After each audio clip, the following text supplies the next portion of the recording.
No. Hello, everyone. Welcome back. This is Ursula from Black Girls Getting Their Shift Together. We had a little technical difficulties, but it is okay. It is okay. We are here now. So once again, welcome to Black Girls Getting Their Shift Together.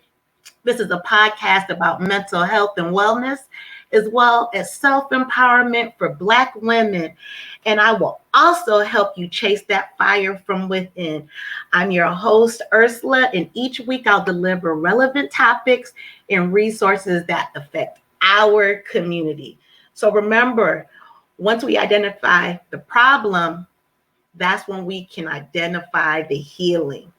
So, with that being said, welcome to season 2. And thank you for rejoining me. I'm so excited. We have a bunch of guests coming on who are new and some returning guests like Derek Jones from the Relationship Gumbo podcast. We have the ever-loving Gigi. She had a powerful testimony last season. And we also have some new guests coming on, and I'm very excited. And let's see, big announcement. I will mention tomorrow. So make sure and join me at 3:00 p.m. with our special guest will be Sarita Ibrahim. She's a therapist, but right now, I want you to say hello. Let me know you're here. If you are listening on the replay, I'd love for you to type replay. I want you to start a watch party, share this video, like, comment. And another thing, I love when you all comment, but you know what you all do? You all comment in my inboxes and you email me or you'll call me. Do it on the podcast. Do it while I'm streaming. That really helps podcasters. And I didn't know that until I became one. So I really do appreciate all the feedback, but can we do it during the live stream? So with that being said, we're going to get started right away. I see people are coming in right now. Tell me hello. Let me, who are you? Let me know. So today we have a special guest. This beautiful lady that you see right now, her name is Sarah Kamoto, and she is streaming live from Australia. Hello. So Sarah has 2 beautiful kids, so we have to keep on track with the time. So if you all have questions, hi Sandy. So if you all, hey Tiff. So if you all have questions, start doing it now because Sarah has to be the beautiful mom that she is. So Sarah, if you don't mind, I'd love to share everyone your bio. May I do that? That's fine. Yeah, absolutely. Okay. Yeah. I want everybody to know who we're talking about, this superwoman right here.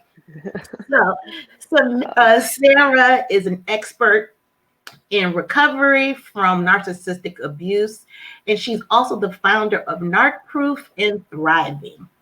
Sarah's life suddenly changed when she found herself in an abusive marriage, and then she took her life back and embarked on a personal journey of discovery, research, and healing. So, since then, she's helped thousands of victims and survivors by raising awareness and educating them on narcissistic abuse. She transformed her own life, which is a blessing. And from a single parent with no job to a healthy and balanced, loving relationship with a partner that supports her vision to help people thrive after narcissistic abuse.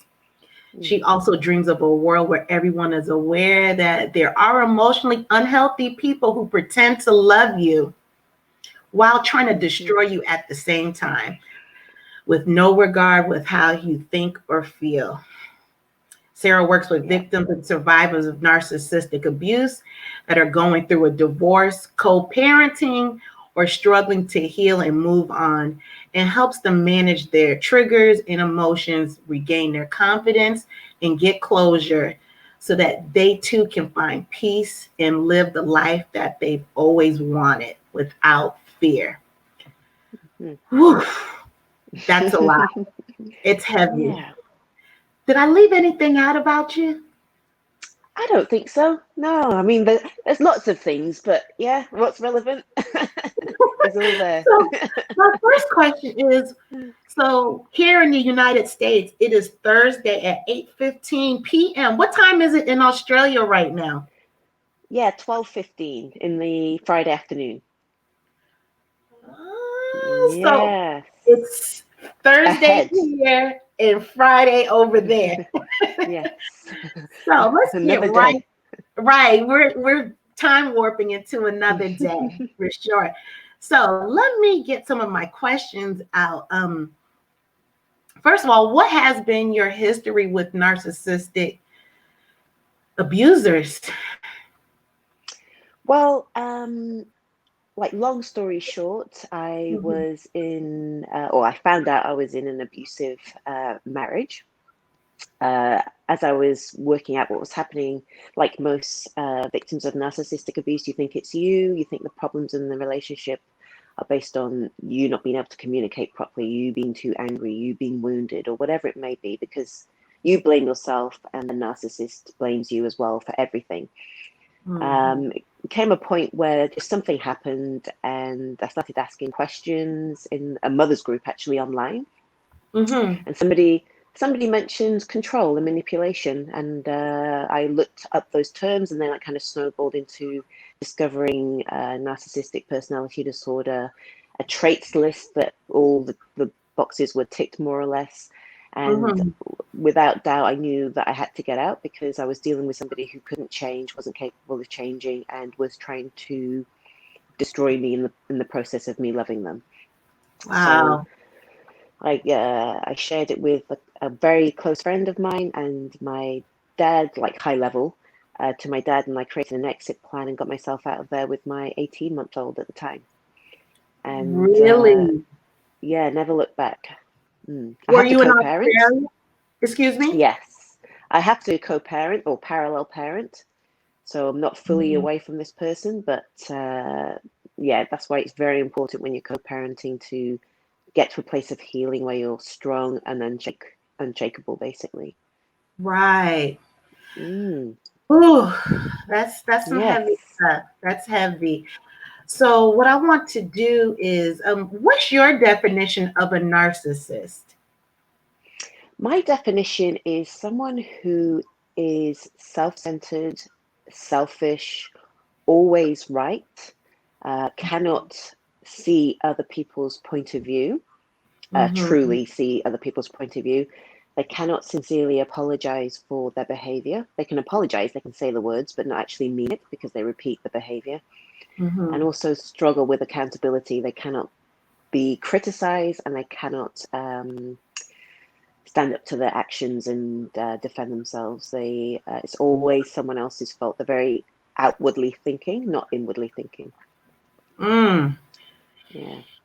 So if you don't mind, I'd love to read a definition from the DSM-5 about Mm, narcissistic personality disorder. And yes. so for those who do not know, the DSM-5, it is a manual that mental health clinicians use to define different mental health disorders. So I'm going to read a few things right here. So the narcissistic personality disorder, which from now we'll call NPD, is a personality disorder with a long-term pattern of abnormal behavior characterized by exaggerated feelings of self-importance and excessive need for admiration and a lack of empathy. And people who are affected by it often spend a lot of time thinking about achieving power or success or about their appearance, and they often take advantage of the people around them. The behavior typically begins early childhood and occurs across a variety of social situations. Sounds like Mm. someone we know that runs the country over here, a high Mm, level politician. So, mm-hmm. what motive? This is a hard subject for me. I'm going to be very transparent.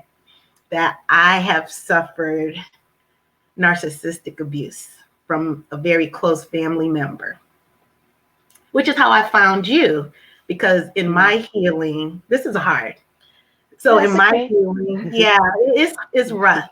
So in my healing, I found out that I did a deep dive on narcissism, and I didn't know that there were several types. So I learned that there's grandiose narcissist, malignant, covert, overt.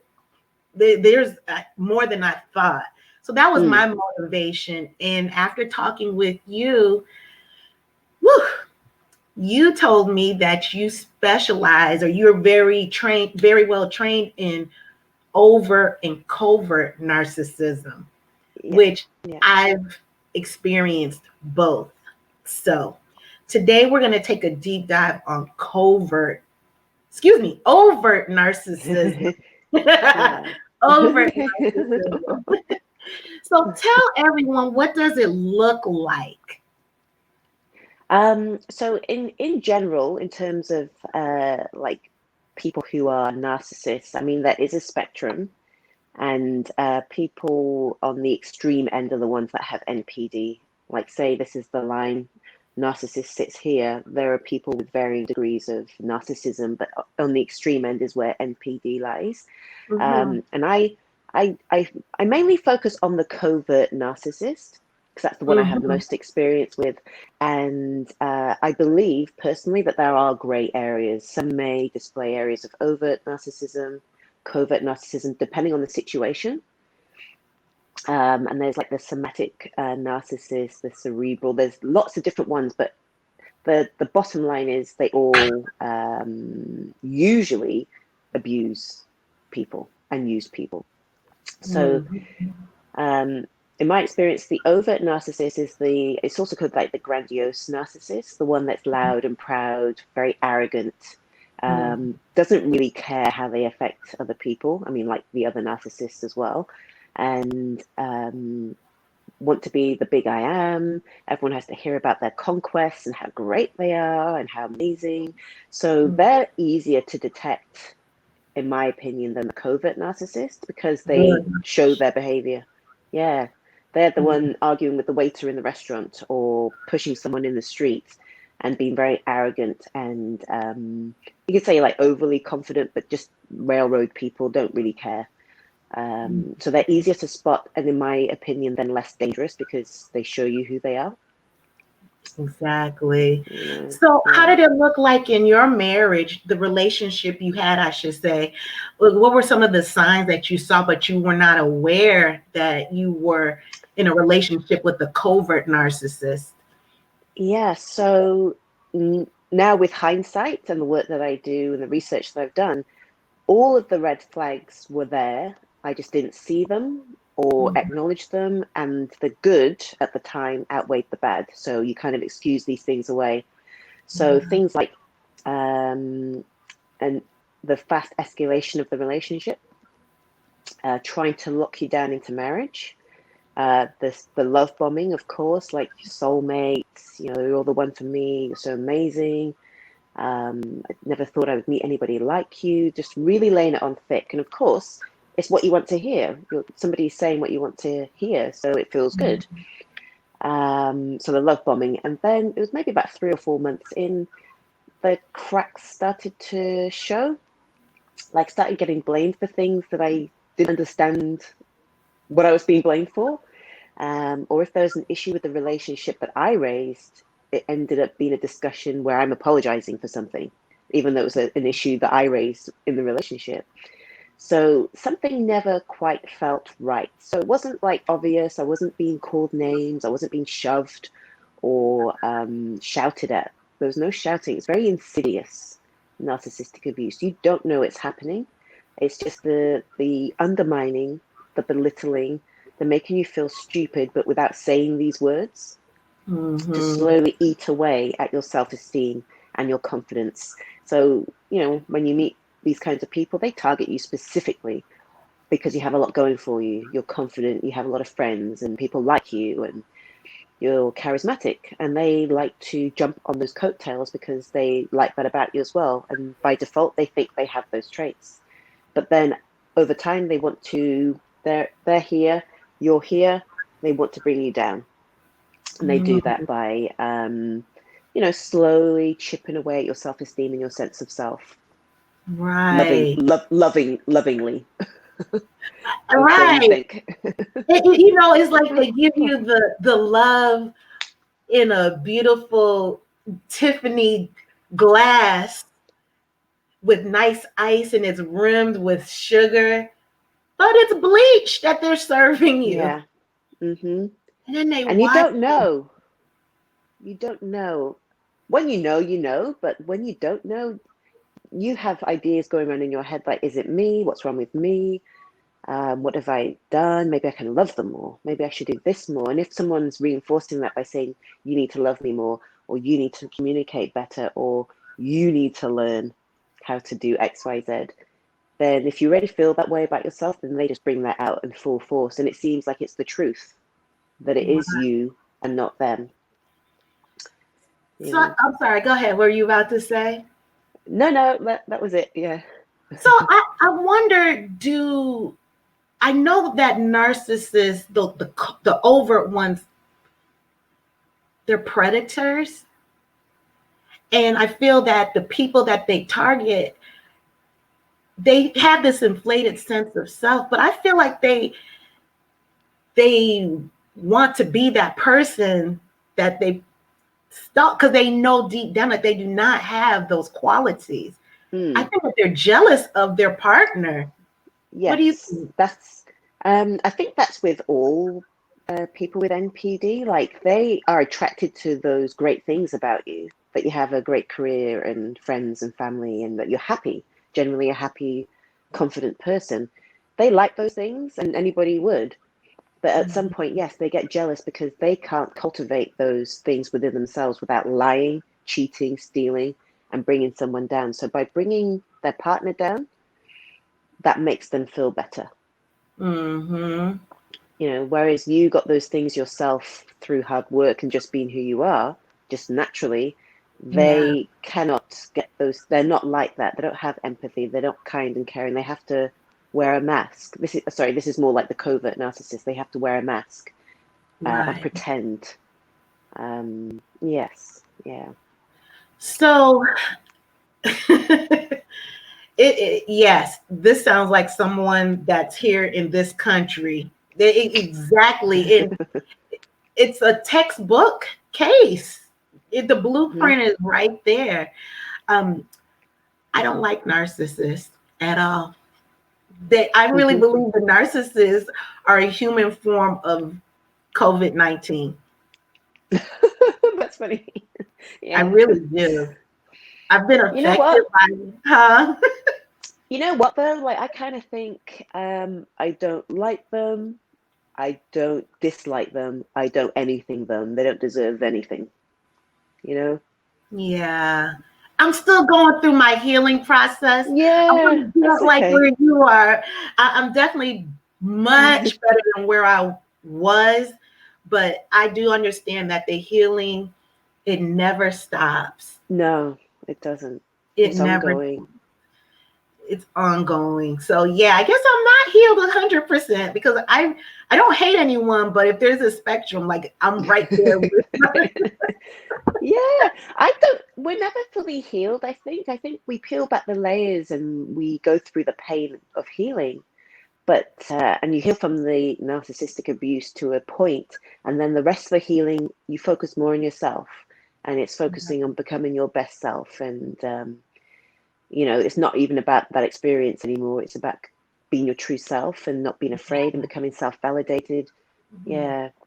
And just owning who you are and owning your space, and nobody can come and do anything to you. Can't touch you. I felt that. Oof. I felt that. Because that's what helped me on my journey. And I had some beautiful friends that helped me as well. But I do know that the healing had to come from within, because nobody can tell you any different than what God has given you innately. So you can be your authentic stuff. And anyone who can hear my voice right now, do know that narcissistic abuse is domestic violence. Mm-hmm. And I really believe people, including myself at one time, felt that just because you're walking around with a black eye and sunglasses to cover, yes, that is physical abuse, but narcissistic abuse is domestic violence. Do not ignore the red flags and the red blankets, because they're good Mm-hmm. at what they do. And they slide right in, and before you know it, they're really good with confusion and the word salad. Do you agree? Yes.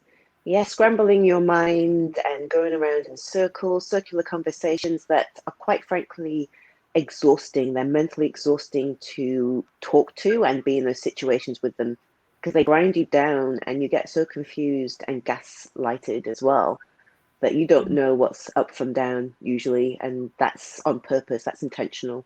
So to get them Right. off the hook, gets them off the hook, and you're left more confused than before.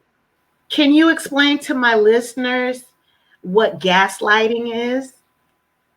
So yes, gaslighting, if you've not heard the term before, it's basically where somebody tries to alter your perception of reality. It sounds crazy that somebody would be able to do that, or that somebody who's supposed to love you would do that, but they do.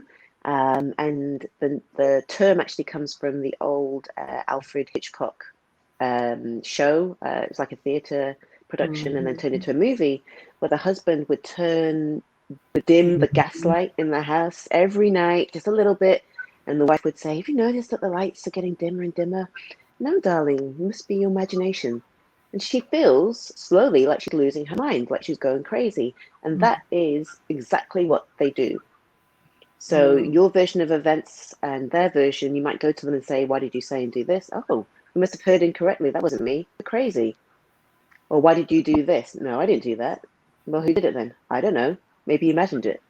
And when that happens enough times, along with everything else, all the other manipulation tactics, then you do feel like you are losing your mind and that you are going crazy. Yeah. How did that look in your past relationship? Well, there was one event that really sticks out in my mind, and we went for dinner with one of his work colleagues, a woman. Everything was fine. Like, we had a good time. I was talking to her, being friendly, just my normal self. And we left fine. And then we get home, and he was like, "God, you were so rude. Why are you like that with her?" And I was like, "What?" But in my mind, I knew. I was like going over the events of the evening, everything I said, everything that she said, and how it all went.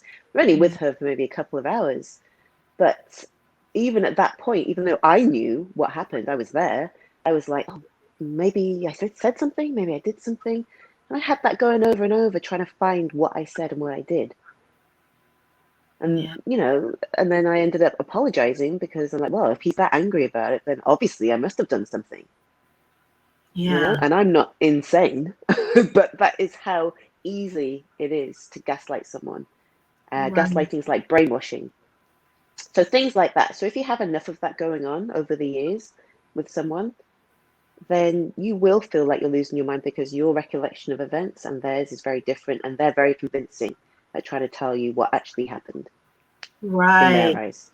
Hmm. So we have a comment here by my beautiful friend, Sandy Williams. Hey, Sandy.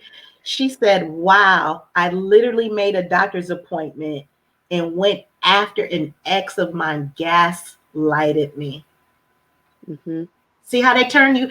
They try to make you crazy, and they're so insecure. And Ah, it's very, and it's mm, not shouting at you. It's just in plain conversation, just like this, very calm. So then, of course, you start thinking, "Oh, maybe it's me." yeah, But there's no remorse. It's how they operate. It's just how they are. Once we recognize that and those behavioral traits, then we're able to better understand what's happening and what happened. If you still have to deal with them, then you can understand when you're being gaslighted. You understand if you're being lied to, But that little voice in here, that intuition, if you've been through narcissistic abuse, if you look back, you'll remember that you did have those weird twinges, but you ignored them. Yeah. We quieten that voice within us that is screaming, and it becomes just very, very small. Do you think that I know that the narcissists, I know they do what they do, but do you think as victims that we would have to take some self-responsibility as well because we quieted that inner voice? Well, yeah, not to victim blame, because I'd be victim blaming myself, but the narcissists are awful people, and what they do is awful. The abuse is awful. But part of the healing is looking at, okay, what was it about me that didn't take action when I was first disrespected? What was it about me that stayed longer than was necessary? What wounds do I have that I need to work on? Like, is it my self-esteem? Am I a people pleaser? Was I programmed by one or both parents to accept this behavior? Even though I don't like it, I accepted it as my norm. So we really have to go within. That's our responsibility. Absolutely. So on my deep dive of my healing with the narcissistic abuse, I came across the term flying monkeys. Mm-hmm. Oh, yes. Yeah. Oh. We both had an exhale on that. So, I'll let you explain what it is, but the term is real. And it's like a narcissist is like they get their tentacles in other people as well for them to do their dirty work. It's heavy. So do you mind explaining to everyone what a flying monkey is? Monkey. Yeah, you may not have heard the term before because you've never had to know what a flying monkey is, but the term flying monkey comes from the Wizard of Oz, where Oz has these little monkey minions who does his dirty work for him, spying on everyone and reporting back. So a flying monkey is somebody who does the abusing on behalf of the narcissist, abusing or bidding or spying, whatever it may be. Flying monkeys are enablers of the narcissist. They either know that the narcissist is a narcissist, but they're scared of them, or they know, or they don't know, but they look up to the narcissist, because obviously that relationship or friendship they have with them is beneficial for the flying monkey. So they will spy, they will report back, they will try and get information from you to report back to the narcissist about what you're doing and where you're at. And yes, they will, if the narcissist can't directly get you, they will use their flying monkeys to do whatever they pull the strings to get them to do. Right. And it's crazy. It is. The flying monkeys.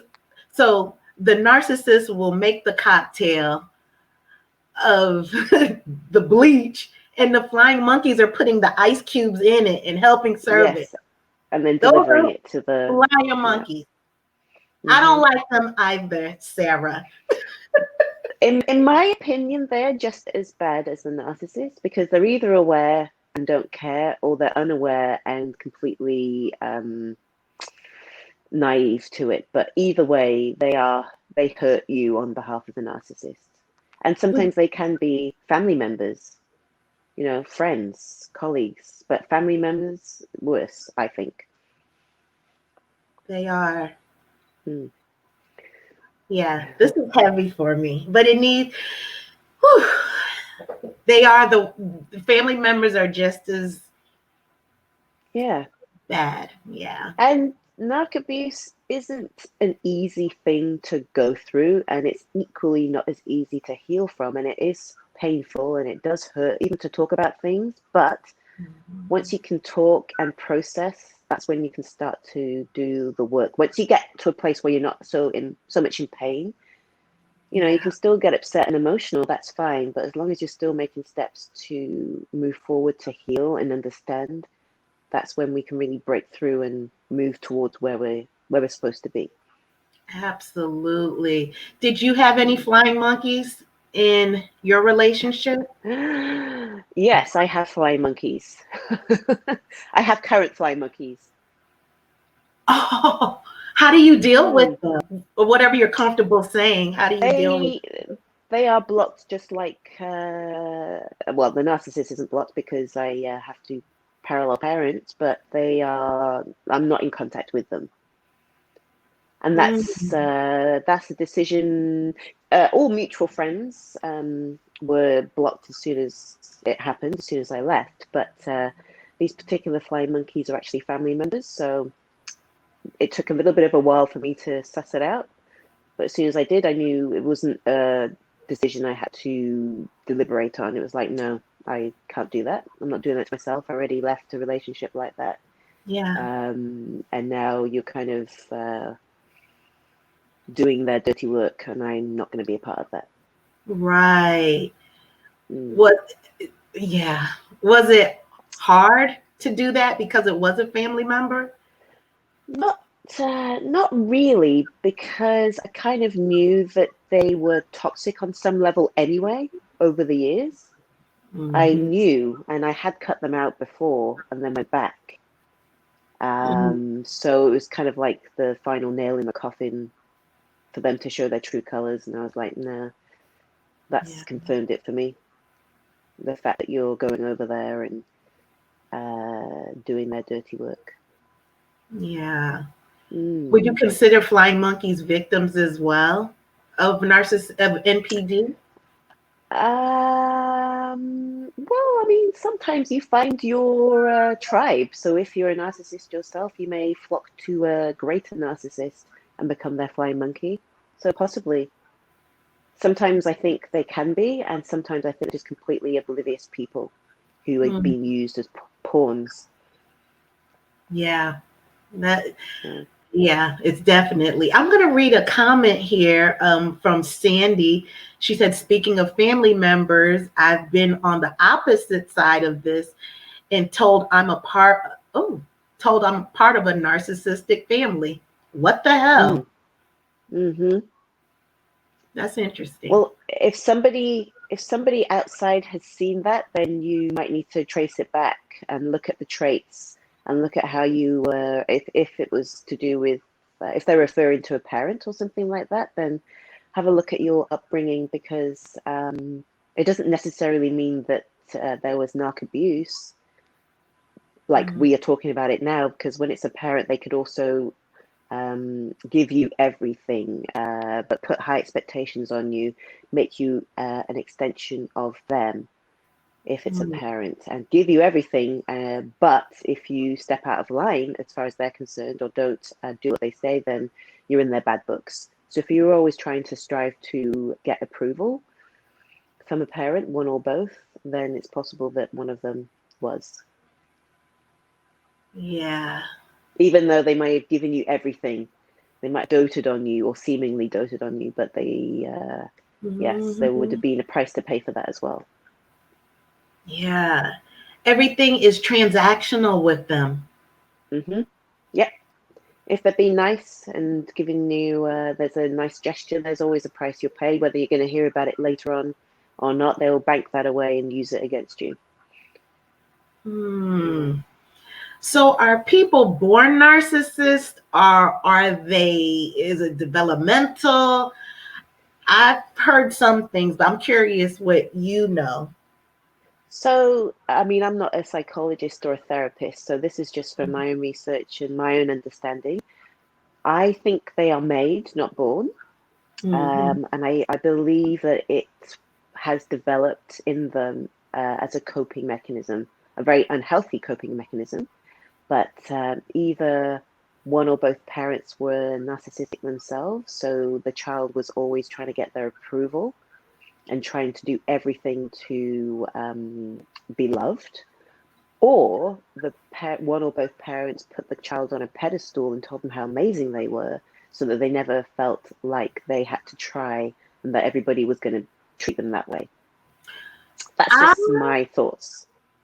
I never thought about it like that. With That's why they're the so arrogant, maybe. Yeah. right.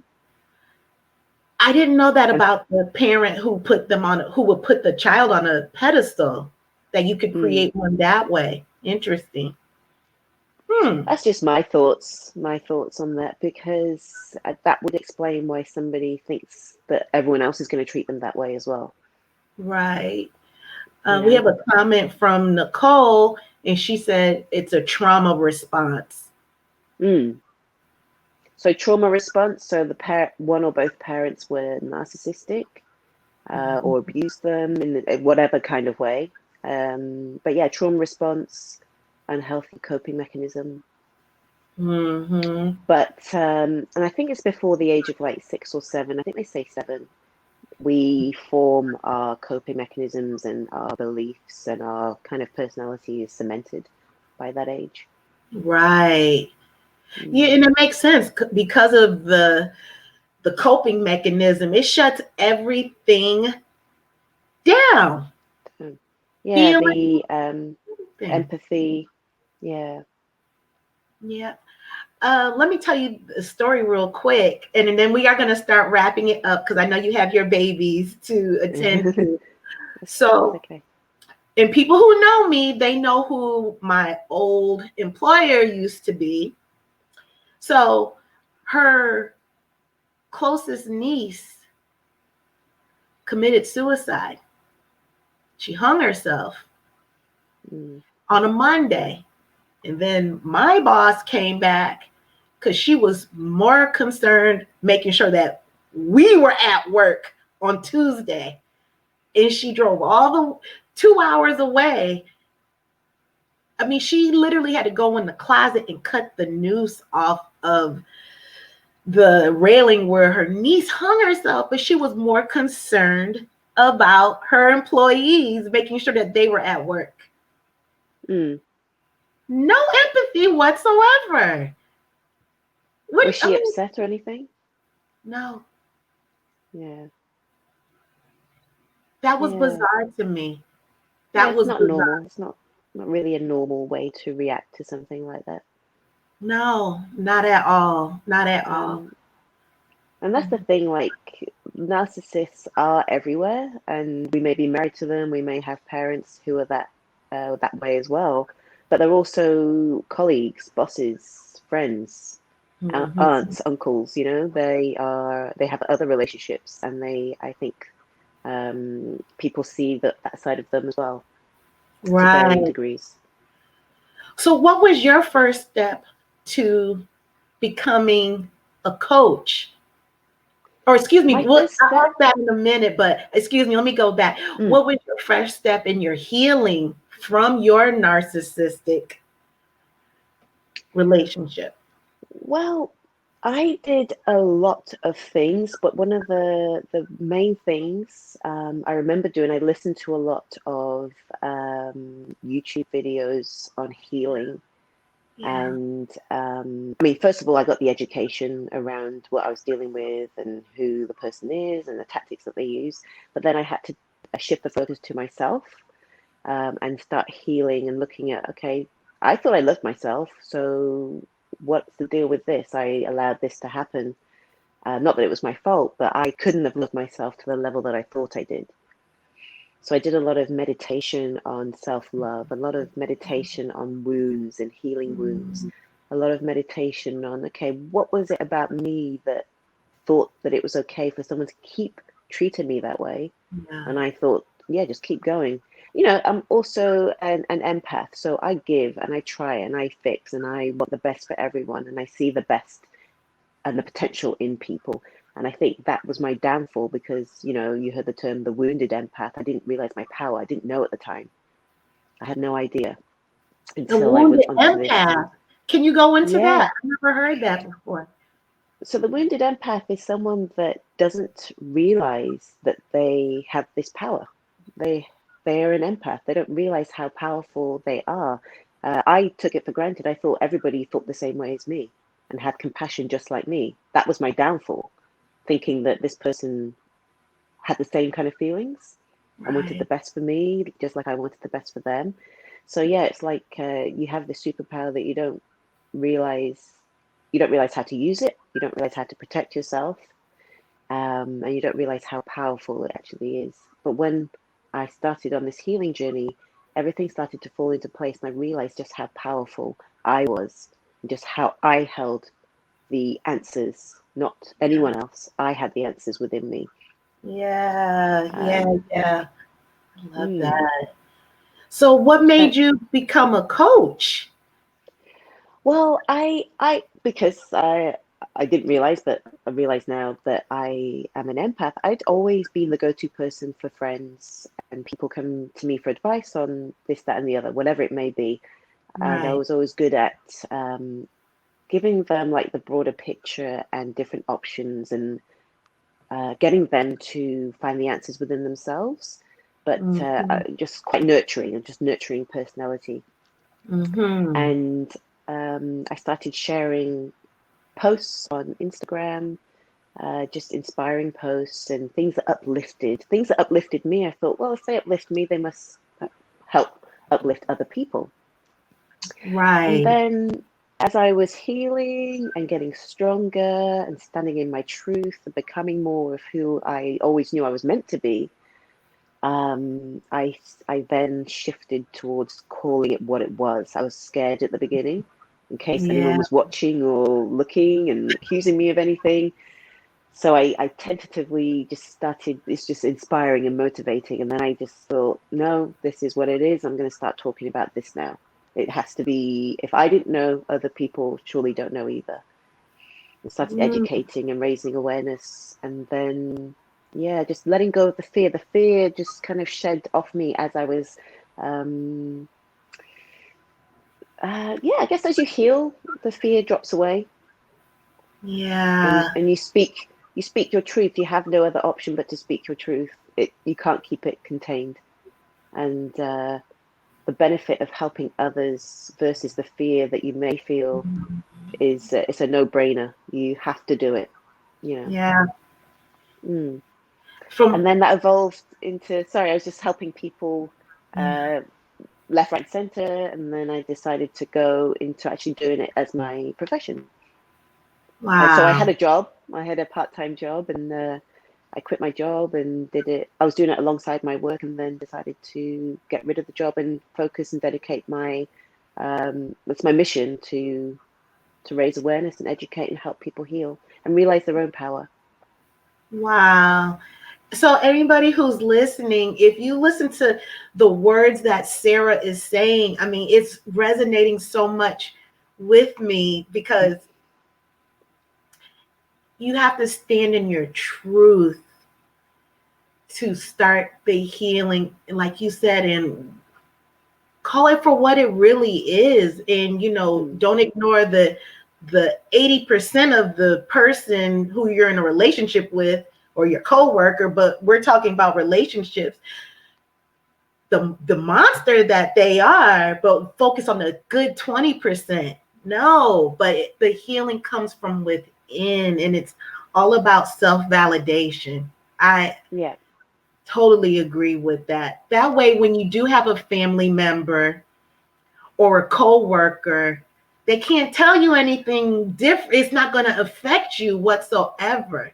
You know, You see it for what it is. You don't try and change them or ask them questions or try and work with it. You make your decisions based on what you know, and you leave that job, or you change departments, or you cut off that family member, and you just carry on living your life. And it's like you have this shield, like I say, narc proof. You become narc proof, and nothing can penetrate you. They can't come to you.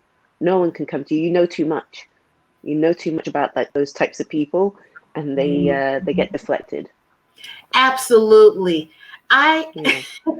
I love how you said that about being narc proof.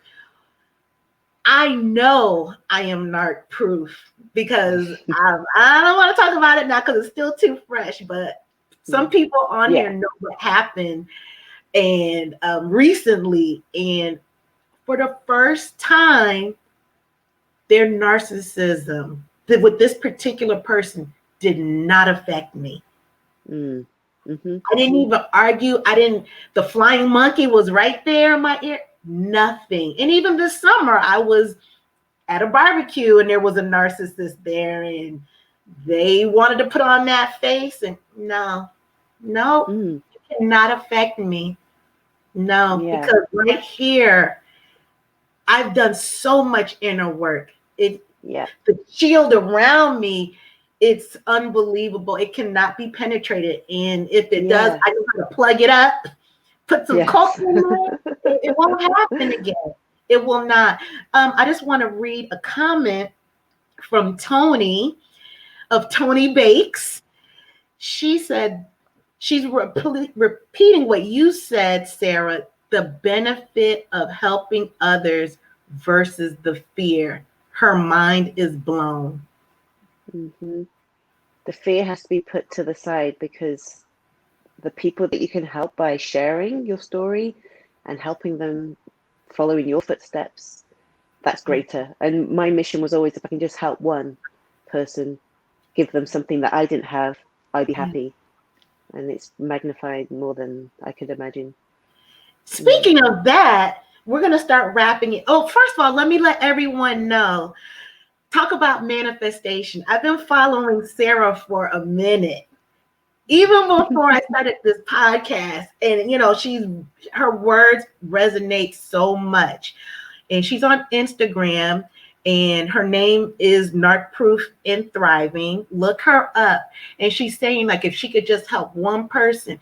But if you go on her IG page, she has 43,000 followers. So you go from helping one person, but I always keep talking about that being that positive ripple. If you throw a stone in a pond and that Yes. ripple effect, that Yeah. positive ripple that goes out, that one ripple turned into 43,000 people. That's amazing, Sarah. God bless you. Yeah. No, That's thank you. And amazing. it's not something like the numbers. I don't care about the numbers, but it's good in a way because then I get to help more people, but it's not good because so many people are obviously having this problem, So it's evident that narcissism, NPD is a big problem that nobody knows about. And we just need to keep spreading the word and educating people on this and start with the children. Absolutely. Before we close out, can you tell people about the program, your 3-step program that you have with your Yeah. Narcissist and Thriving? Yes. So if you go to my Instagram, Narc Proof and Thriving, there's a link in my bio. So you have to go to my page. And I've got a group program that is starting in the next few weeks. I do normally one-on-one coaching. So I work with people one-on-one. But I'm creating this group. It's going to be like live group coaching. And there's also modules. So it's going to be a 10-week program that you go through at your own pace. And then there are live coaching calls as well, because there's so much power, as we know, with community and sharing. So it's not all about what I can help you with and guide and support you with. It's about your peers as well, and realizing that you're not alone. Yeah. There are people who are further along in their journey. There are people who aren't as far. So we can all help each other and help everyone rise up together. So that group program's starting soon, and they can register their interest for the group using that link in my bio. And I will be sure to put that link in my bio. I'm going to put it everywhere because Sarah, we need to take these narcissists down one podcast at a time. Yes. Yeah. I And don't like get them. get people strong, get people realizing their power and realizing that they have more power than they ever could have imagined. Yes, you're You know? right. I mean, think about it. You had a child and you found that power from within to lead that relationship with your Mm. child. That's Yeah. power. It was a big motivator for me because I didn't want her to think that that was normal or healthy and for the patterns to continue. And so that was, as well as for myself, that was a big motivator that no, this is not going to happen. It's not going to happen. Real quick, I just thought about this. What was the time frame when you said, you know what? I'm done with this relationship. I'm going to start my exit plan right now. What was that time frame? Well, there was when the tail end. July, I started seeing a psychologist. I asked for both of us to go, didn't want to go, obviously. So I went to help with another issue that he had as his wife. And she didn't actually help me. It was just more talking, but I kind of found out what I was dealing with. That was the July. I found out what I was dealing with in the January or February. And then I was out by the 4th of April. Oh, you weren't playing. There was no,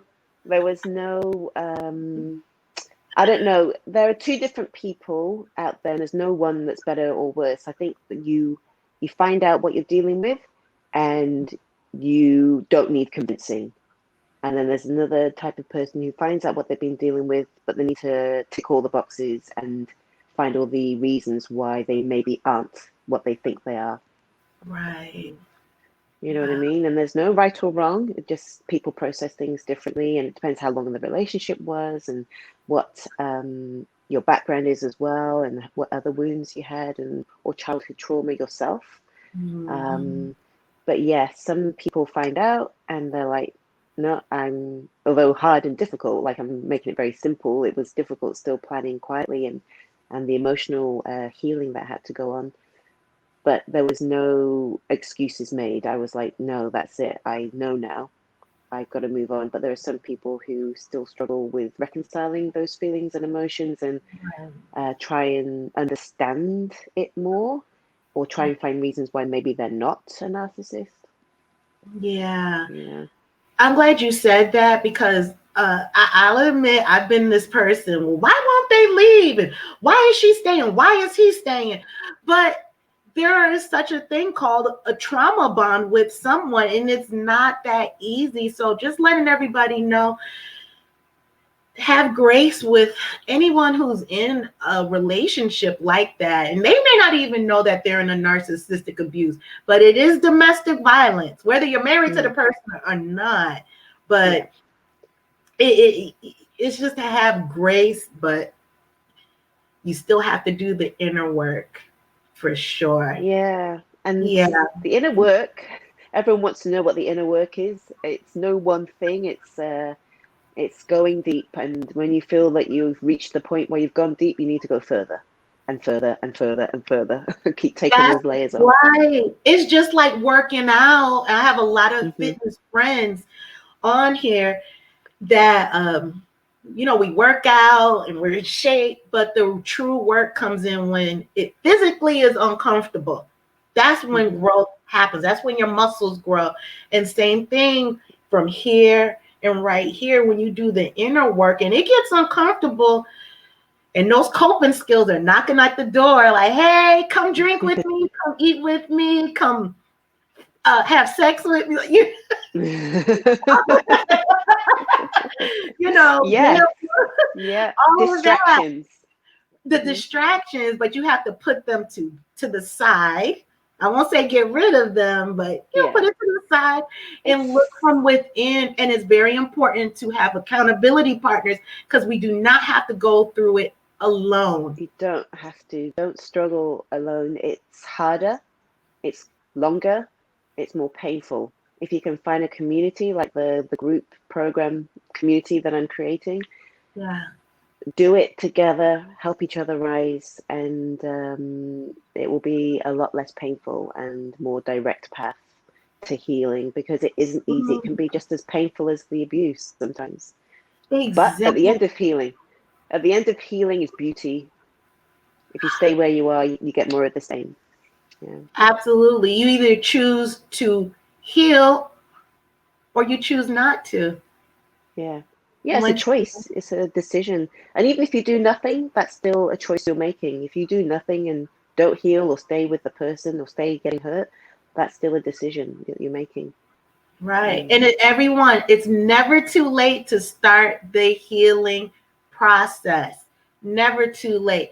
God has given us such an abundance of joy and a lot of life to live. I'm trying to be careful with my words. I don't want to offend anyone, but there's a life to live. So why not be the best person we can be and push through the pain and sit in it. And then, you'll come out on the other end looking all beautiful and thriving like Sarah over here. If I can do it, I know that anybody can. It just takes your dedication to yourself and a promise to yourself. Yeah. You're important. We're all important. We weren't put here to be in pain, ever. We're put here to shine our light and help others and be of service and be great.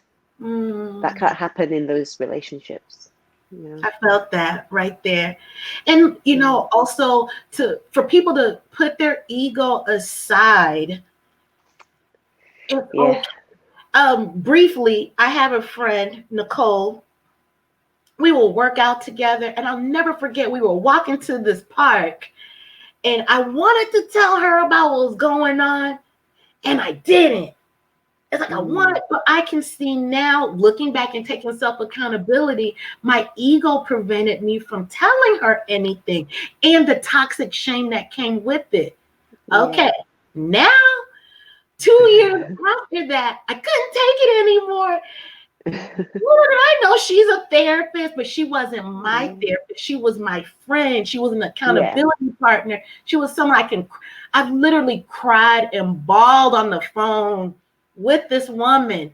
No judgment whatsoever from her. So when I'm telling everybody, it's okay to put the ego aside and just... It's necessary.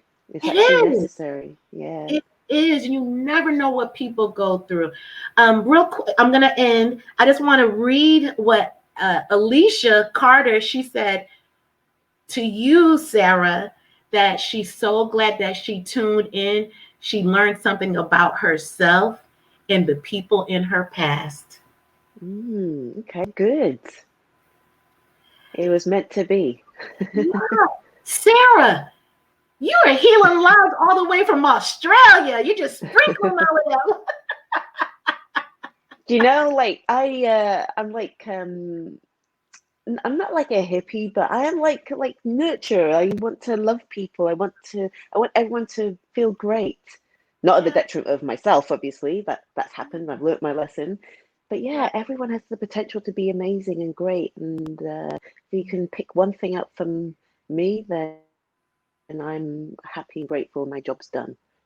The job was very well done tonight. You've touched a lot of people. Everyone, if something resonated and made your soul vibrate, I want you to put it in the comments, or I definitely want you to go and visit Sarah's Instagram page if you're interested in any of her programs. Please go on it and look. I will definitely put the links. And Sarah, is there any parting words? Parting words. Think about how great your life would be if you started making decisions today towards getting to where you want to be, whether that's emotionally or physically in your life. Where do you want to be, and what can you do today? What's the best thing you could do today to get there? And that's it. Yeah. Start making the right decisions for your life. Right. For yourself, not for anyone else. For yourself. For your everything goes back to within. Always. So just to let everyone know, this beautiful woman is coming back from Australia, and she's going to visit with us again January 14th at 8 p.m. Eastern Standard Time, as well as January 21st, 8 p.m. Eastern Standard Time. I am so blessed, and thank you so much for saying yes, because it's needed. It's so needed, and you were so pleasant when we first talked. Thank you. Thanks for reaching out. Thank you. So I'm just going to read one thing, and then we are going to end. Hold on, please. Sarah, I'm 28 years old, and these 28-year-old eyes are something else. I got to put my glasses on. So that's so young. I know, 28. I don't want to hear anybody. They know my real age. Oh, I look 28 to you for real, Sarah? I don't know. I maybe I'm gullible. I don't know. Just say I do. Yeah. They say black don't crack. I know that's right. You will be shocked if I tell you how old I am. How young you are. How young. Sarah, in the summer, in June, I will be 50 years old. What? What? That's what I aspire to. That's what I aspire to be. Looking good. Looking good. Plus 9 times. No. Look now, you see how my listeners are now the comments start lighting up when I say I'm 28. I'm gonna block They're all like, of you're them. lying. I love them all. Though. I love Ed, Nicole, Allie, all of them. Okay, I'm gonna read this and then let you get off. So, everyone, thanks for joining us this week on Black Girls Getting Their Shift Together. Make sure to visit my pod under the same name, and you can see the podcast on all podcast platforms, social media, as well as my YouTube channel, Black Girls Getting Their Shift Together. And just so you do that so you'll never miss a show. And if anything made your soul vibrate, which it made mine, please share my pod info, share my YouTube, my social media, and make sure and tell 2 friends about what you learned from the show. And be sure to tune in tomorrow at 3 p.m. I'm going to have Sarita Ibrahim. She is the whole therapist, and our topic of discussion is the Black Superwoman complex and the bricks that are in her cape. So remember, once you can identify the problem is when you can identify the healing and you can chase the fire from within. And if you do not know how, I can help you with that. Sarah, thank you so much from the United States of America. God bless you in Australia. And I'll see you next week. Thank you very much. Thanks for having me. Bye-bye. Thank you for coming. Everyone, thank you. Take care, Sarah. Everyone, thank you so much for tuning in. Thank you so much for visiting me on season 2. This has been a ride. Season 1, I decided to do a podcast, put it together within 2 weeks, and here we are already in the season 2. Thank you, Sandy. It was great. Thank you, love. Yes, it is. So, good night, everyone. I'll see you next week. I'll see you tomorrow, and then I'll see you with Sarah next week. Take care.